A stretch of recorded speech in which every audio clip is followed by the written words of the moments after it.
ಭಾರತೀಯ ಸಂಸ್ಕೃತಿಯಲ್ಲಿ ನದಿಗಳು ಭೇಟಿಯಾಗುವ ಸ್ಥಳ ಕೇವಲ ಭೌಗೋಳಿಕ ವಿದ್ಯಮಾನವಲ್ಲ, ಅದು ಆಧ್ಯಾತ್ಮಿಕ ಶಕ್ತಿಯ ಕೇಂದ್ರ.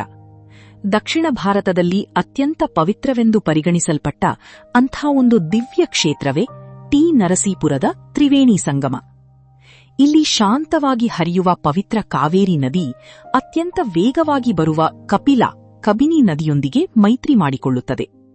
ಆದರೆ ಈ ಜಾಗವನ್ನು ಪರಮ ಪವಿತ್ರವಾಗಿಸುವುದು ಕಣ್ಣಿಗೆ ಕಾಣದ ಆ ಮೂರನೇ ನದಿ, ಅದೇ ಪುರಾಣ ಪ್ರಸಿದ್ಧ ಅಂತರ್ಗಾಮಿ ಸ್ಫಟಿಕ ಸರೋವರ.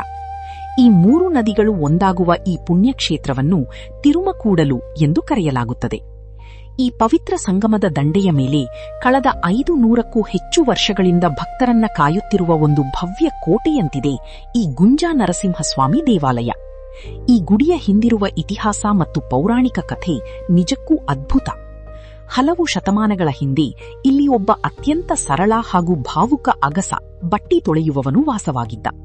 ದಿನನಿತ್ಯ ನದಿಯ ದಂಡೆಯ ಮೇಲಿದ್ದ ಒಂದು ದೊಡ್ಡ ಬಂಡೆಯ ಮೇಲೆ ಆತ ಬಟ್ಟಿ ಒಗೆಯುತ್ತಿದ್ದ.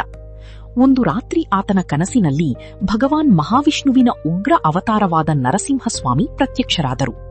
ಸ್ವಾಮಿ ಆತನಿಗೆ, ನೀನು ಪ್ರತಿದಿನ ಬಟ್ಟಿ ತೊಳೆಯುವ ಆ ಕಲ್ಲಿನ ಕೆಳಗೆ ನಾನಿದ್ದೇನೆ. ಆ ವಿಗ್ರಹವನ್ನು ಹೊರತೆಗೆದು ನನಗೊಂದು ಗುಡಿಯನ್ನು ಕಟ್ಟು. ಅದಕ್ಕೆ ಬೇಕಾಗುವ ಚಿನ್ನದ ನಾಣ್ಯಗಳು ಆ ಕಲ್ಲಿನಡಿಯಲ್ಲೇ ಸಿಗುತ್ತವೆ ಎಂದು ನುಡಿದರು. ಆ ಭಕ್ತ ಹಾಗೆಯೇ ಮಾಡಿದ. ಆದರೆ ಆತನಿಗೆ ಜೀವನದಲ್ಲಿ ಒಂದು ದೊಡ್ಡ ಆಸೆ ಇತ್ತು. ಅದೇ ಕಾಶಿ, ವಾರಣಾಸಿ ಕ್ಷೇತ್ರಕ್ಕೆ ಹೋಗಿ ಪುಣ್ಯ ದರ್ಶನ ಮಾಡುವುದು. ಭಕ್ತನ ಆಸೆಯನ್ನ ಅರಿತ ನರಸಿಂಹಸ್ವಾಮಿ ಮತ್ತೆ ಪ್ರತ್ಯಕ್ಷನಾಗಿ, ನೀನು ಕಾಶಿಗೆ ಹೋಗುವ ಅಗತ್ಯವಿಲ್ಲ. ಈ ಪವಿತ್ರ ತ್ರಿವೇಣಿ ಸಂಗಮದಲ್ಲಿ ಈ ದೇವಸ್ಥಾನವನ್ನ ನಿರ್ಮಿಸಿದ ನಿನಗೆ ಕಾಶಿ ಯಾತ್ರೆಗಿಂತಲೂ ಒಂದು ಗುಲಗಂಜಿ ತೂಕದಷ್ಟು ಹೆಚ್ಚಿನ ಪುಣ್ಯ ಲಭಿಸಿದೆ ಎಂದರು. ಅದಕ್ಕಾಗಿಯೇ ಈ ಸ್ವಾಮಿಗೆ ಗುಂಜಾ ನರಸಿಂಹಸ್ವಾಮಿ ಎಂಬ ಹೆಸರು ಬಂತು. ಗುಂಜಾ ಎಂದರೆ ಕನ್ನಡದಲ್ಲಿ ಗುಲಗಂಜಿ. ನೀವು ಇಂದಿಗೂ ಗರ್ಭಗುಡಿಯಲ್ಲಿರುವ ವಿಗ್ರಹವನ್ನ ಸೂಕ್ಷ್ಮವಾಗಿ ಗಮನಿಸಿದರೆ ಜಗತ್ತಿನ ಯಾವುದೇ ನರಸಿಂಹಮೂರ್ತಿಯಲ್ಲಿ ಕಾಣದ ಒಂದು ವಿಶೇಷ ಇಲ್ಲಿದೆ.